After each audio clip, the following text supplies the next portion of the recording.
Thank you, Steve. The Lakers, push to the brink. No one expected a Game 7 against the Rockets, the chance to go to the Western Conference Finals against the Nuggets. The key in this one, in this entire series, starting fast and starting good, and that's what the Lakers did. 12-1, all-time at home in Game 7s. Early on here, Jalen, Luis Scola blocked by Pau Gasol. It seemed like it set the tone of the game. And normally the Lakers are a team when their offense gets going, because they were undefeated when they score under 100 points. They play well. But today they actually got going with their defense, and that ignited their offense. Trevor Ariza, 15 points. They scored the first 8 points of the game. Started the game on a 13-2 run. Ron Artest with the air ball. The Rockets missed their first 12 field goal attempts in this one. They did a great job of defending Ron Artest the entire series. Only averaged 15 points, shot 38% from the field. Won't get it done with no T-Mac, no Yao Ming. ESPN Access, Jordan Farmar driving to the basket. You see he draws Houston's defense. Keep an eye on Gasol. His defender Carl Landry leaves him. Gasol open, just too easy. More minutes for Farmar. You insert speed in the lineup, both offensively to penetrate and defensively to pressure Aaron Brooks. We had an Andrew Bynum sighting. In the post, the jump hook. Bynum 6 of 7 from the field. He was averaging less than 5 points in the first 6 games, had 8 points in the first half. What was he doing different? You have to be happy for the young man. 6 for 7 from the field, 14 points. He was more active. The missing piece wasn't missing today. Pau Gasol took over in the second quarter there. The offensive rebound put back. Kobe had a tough game, but when you have Gasol there underneath and he's crashing the boards, getting that rebound, and he gets the finish there. 21 points, 18 rebounds for Gasol. That's what the Lakers are going to need for him the rest of these playoffs, to not only pound the backboard, but score efficiently on the offensive end. Had a double-double in the first half. Third quarter, Gasol to Kobe, who knocks down the 3. Lakers up by 21 on cruise control. Then Aaron Brooks on the break.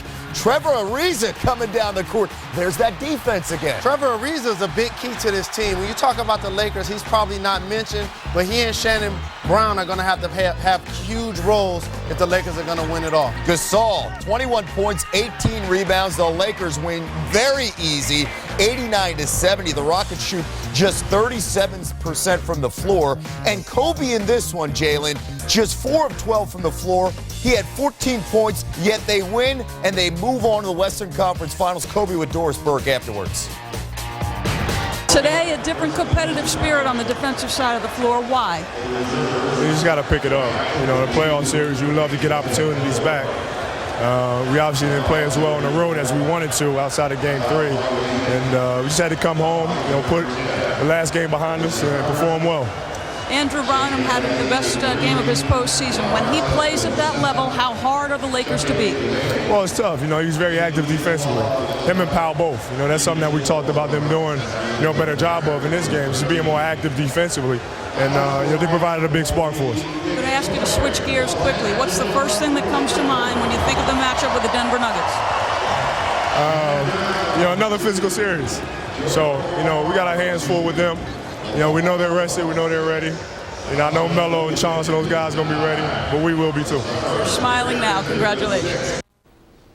Kobe Bryant, I mentioned before, just 14 points. And if somebody told you before the game that Kobe was going to have 14 points, 4 of 12 shooting, would you have thought the Lakers would win in advance? Yes, if finally we get a sighting from Andrew Bynum, who also had 14, and if you could get 21 points and 18 rebounds from Pau Gasol. That's what the Lakers need if they're going to be a championship team. When you're going against the Denver Nuggets, they have Nene down low, Kenyon Martin down low. They need those guys to not only be effective offensively, but physical and play with some kind of urgency, and they did that today. Trevor Ariza, we talked about him during the highlights, saw the defensive intensity, 28 minutes on the floor, 15 points. What does he really bring to the floor when he's out there? This time last year, Trevor Ariza was a spot player and a pedestrian. Luke Walton was the starting 3-man, but he doesn't give them the quickness defensively, the shooting from three-point range, and the versatility that allows Kobe Bryant not always have to guard the best offensive player for the other team. Trevor Ariza is a big-time key to this team, as well as Shannon Brown.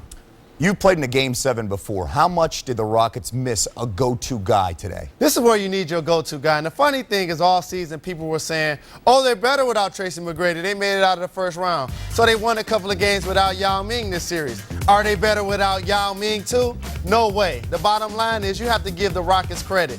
Luis Scola on the offensive end, as well as Aaron Brooks coming into his own. Shane Battier and Ron Artest defensively. But in the Game 7, you need a go-to guy. A guy you can throw it into the post, in particular, to draw doubles and get kickouts for wide-open shots, or a perimeter guy like Tracy McGrady who can break down the defense and make shots for himself as well as for others. Really a contrast of two completely different teams when they're on their home floor. Why does it make such a difference for a team to play on their home floor in the playoffs? Because of role players. The stars are supposed to show up regardless because they're on the marquee. But what happens with the role players is when they go on the road, sometimes their games don't travel. And you saw that with the Houston Rockets today. You basically had a pedestrian effort from Shane Battier, from Carl Landry. These guys played big when the Rockets were playing well. And for the Lakers in Game 6, Andrew Bynum, 0 points. Luke Walton, 0 points. Lamar Odom in single digits. And they can't win that way. At home, Jordan Farmar plays big. Trevor Ariza plays big. And Paul Gasol was huge today. Looking at the stats here, Battier just 3 points. Landry with just 4 points. Phil Jackson now 5 and 3 in Game 7. He's at the podium as he gets ready for the Nuggets on Tuesday night.